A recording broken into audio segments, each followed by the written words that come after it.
레이던시 작업실에서 제가 사는 집까지 가면서 다 주운 것들이에요. 주워가지고 그 다음날 가서 작업을 하는 거예요. 이걸 가지고. 되게 재밌었어요. 그리고 여기 있는 지금 판들은 거기 레이던시에 같이 있던 작가가 있었는데 그 사람이 이제 옛날 피아노를 이렇게 부수는 작업을 했어요. 옛날 피아노. 그 피아노 부속품들이에요. 그 판때기들이. 옛날 피아노 판들인 거죠, 전부 다.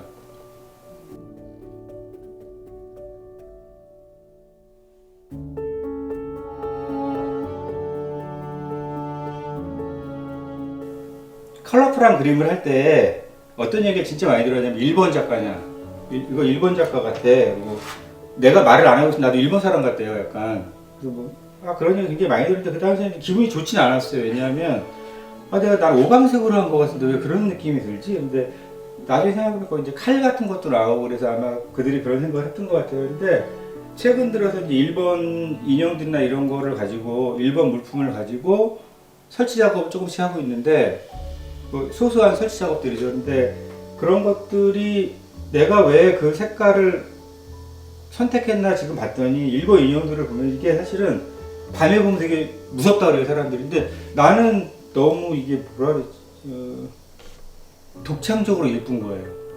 너무 예쁜 거야, 이 색감들이. 그래서 이걸 뭐 민족성 그런 걸 떠나서 아무튼 개인적인 취향인 것 같다라는 생각이 들어요.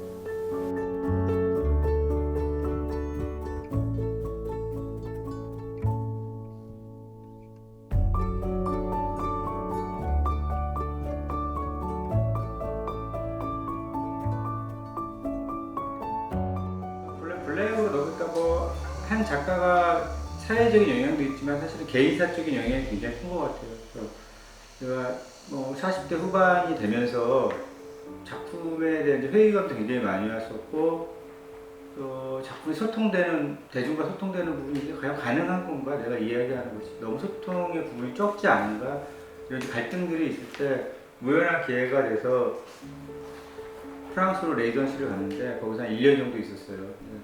그쪽에서 갈 때 제가 의도적으로 아무런 재료를 가져가지 않았어요. 새로운 재료로 또 해보고 싶었고, 또 만약에 그게 없으면 개념적으로 작업을 해보고 싶었고, 갔는데 회화 작가에서 이제 하여튼 글이들을 더 많이 했는데, 그래서 초반에 사실 블랙을 접한 건 우연한 기회였었는데, 제가 있는 곳이 굉장히 외진 곳이었어요. 물감을 사기가 굉장히 어려웠어요. 그래서 그쪽에 공사하다 남은 까만 페인트가 있었고, 그거를 처음에 쓴 게 사실은 시작이었었는데, 시작은 어떻게 보면 환경에 의해서 시작이 됐는데, 거기에 그리면서 내 생각에 이제 들어가기 시작하는 거예요. 왜 여태까지 내가 오방색이라는 화려한 색깔을 썼었는데 그 색의 의미가 뭐지? 생각해보니 너무너무 분산되어 있는 느낌이 드는 거예요. 어느 날 누워서 이렇게 생각하는데 이 색깔을 다 섞으면 검은색이잖아. 검은색이 완벽한 색깔 아니야. 굉장히 단순한 이유에서 시작했던 것 같아요.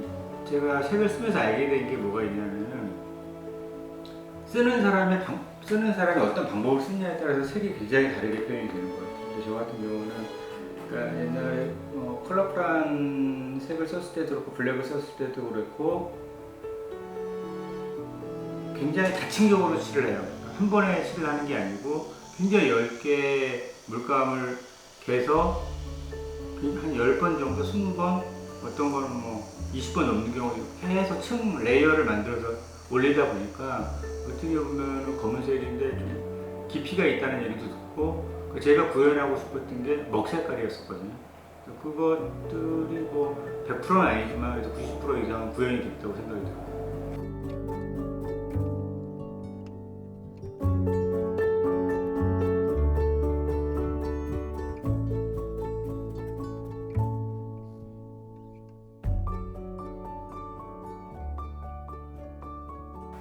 어떻게 보면 캔버스 위에 한지가 붙어있다고 말하는 게 맞는 것 같아요. 그래서 좀 전에 말했듯이 색이 빨려드는 것들을 의도하기 위해서 한지를 썼던 거고, 그리고 나만의 재료라고 이제 처음 이렇게 저렇게 해서 한 10몇 년에 걸쳐서 만들어진 것 같아요. 지금의 바탕들이.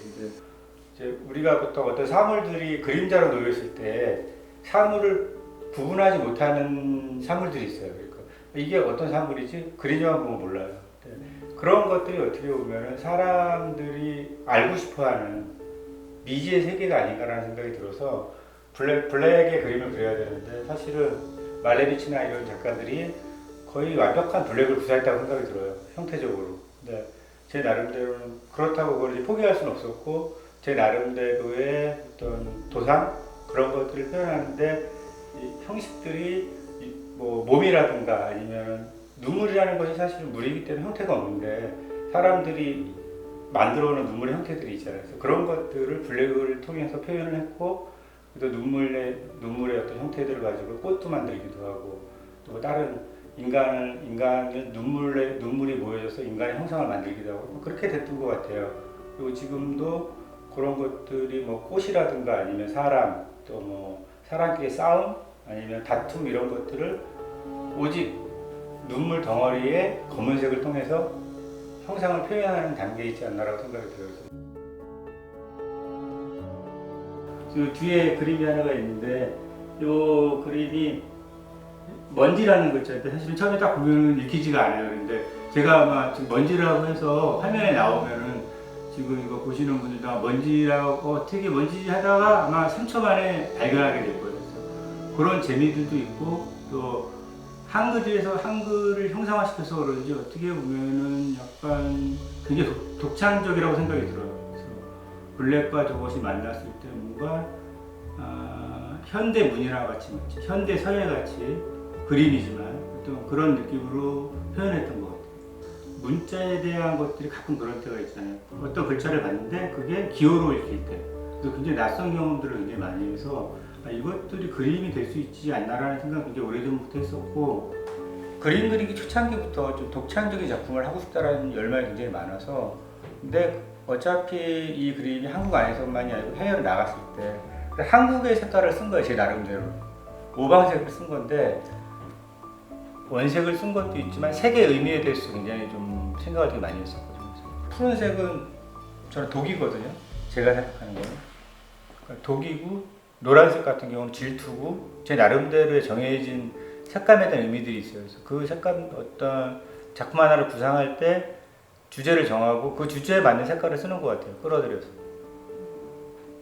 나이도 그때 이제 한 20대, 30대였었고 젊은 나이였죠. 그런데 그때 세상을 보는 게 어떻게 보면 굉장히 명확했었고 명확하다는 게 반대로 얘기하면은 잘못 볼 가능성이 되게 많죠. 그런 것들에 대한 의미들이 어떻게 보면 강렬한 색감으로 표현이 됐던 것 같아요. 사회적인 거는 그때도 지금도 어렸을 때도 관심이 많죠. 사회의 변화가 내 삶도 변화시키니까 당연히 반영이 됐겠죠. 세상을 움직이는 기반이 철학이잖아요. 철학 아니면은 종교? 그런 것들인 것 같은데 예술이 그런 그 두 가지 안에 소소하게 들어가 있다고 생각이 들어요. 그래서 철학이라는 거대한 부분은 건드리지 못하지만 내가 나름 내 인생 좋아하는 그림 그리기 이걸 통해서 세상의 전시를 통해서 이것들을 이야기하고 있지 않나라고 생각이 들어요. 그 당시에는 젊었을 때 왜소한 나에 대해서 표현하기 위해서 오히려 어떻게 보면 바탕들이 굉장히 넓고 조그만 사람들이 하나씩 들어가 있는 그런 그림들이 많이 있었던 것 같아요. 처음에 시작은 저였지만은 모든 인간인 거죠. 모든 인간을 대변하는 아바타 같은 거죠. 철저하게 현대인이죠. 현대인이고 이제 동그린의 형상을 거의 전부 다 원으로 이루어진 사람이거든요. 그래서 초반에 저걸 생각할 때도 어떤 사람이었냐면 풍선 사람이에요. 그러니까 속이 비어 있는 사람. 검은 풍선이 모여서 사람이 만들어진 거예요.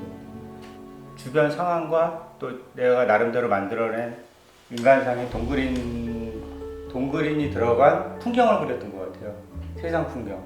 근데 그것들이 어찌 보면은 약간 도형적이기도 하고 뭐 직선적인 부분도 굉장히 많이 있고 또 변형도 굉장히 많이 되어 있고 디자인틱하기도 하고 근데 저한테는 명확하게 제가 그거를 설명할 수는 없지만 그 당시에는 세상이 그렇게 보였던 것 같아요. 도식적으로 보였고 경계가 굉장히 명확한 세계였었고 뭐 있음과 없음 죽음과 삶 이렇게 경계의 지점이 있던 것들에 대한 생각이 굉장히 많았기 때문에 컬러도 어떻게 보면 극단적인 색깔을 쓰지 않았나라는 생각이 들어요. 그래서 그것이 젊음의 대변하는 색깔이었던 것 같다는 생각이 들어요. 지금 와서 생각해보면.